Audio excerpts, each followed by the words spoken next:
Assalamualaikum warahmatullahi wabarakatuh. Perkenalkan, nama saya Muhammad Dingga Prasetya dengan NPM 2201105211056. Di sini saya akan membuat video untuk memenuhi tugas mata kuliah media pembelajaran di SD yang diampu oleh Dr. Poppy Anggreni STMPD. Untuk tanpa berlama-lama, kita langsung saja ke materinya. Let's go. Oke, untuk yang pertama ada pengertian ekosistem darat. Ekosistem darat adalah ekosistem yang berada di wilayah daratan, tempat terjadinya interaksi antara makhluk hidup dan lingkungan tak hidup di darat. Ekosistem ini tersusun atas komponen biotik dan komponen abiotik yang saling berhubungan dan saling mempengaruhi satu sama lain. Komponen biotik dalam ekosistem darat meliputi tumbuhan seperti hewan, manusia, serta mikroorganisme yang hidup di daratan.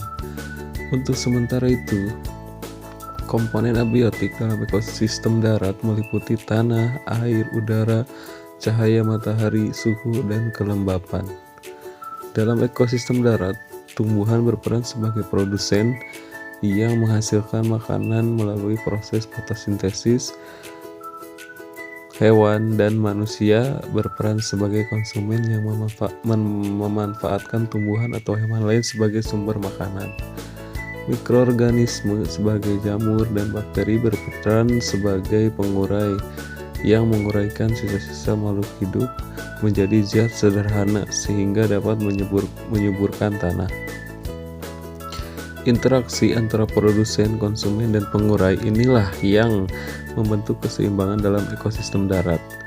Ekosistem darat sangat penting karena menjadi tempat berlangsungnya kehidupan berbagai makhluk hidup. Keberlangsungan ekosistem darat bergantung pada keseimbangan antara komponen biotik dan abiotik. Jika salah satu komponen mengalami kerusakan, maka kehidupan makhluk hidup lainnya juga akan terganggu. Lalu, fungsi ekosistem darat. Ekosistem darat memiliki berbagai fungsi penting bagi kehidupan makhluk hidup, baik bagi hewan, tumbuhan, maupun manusia.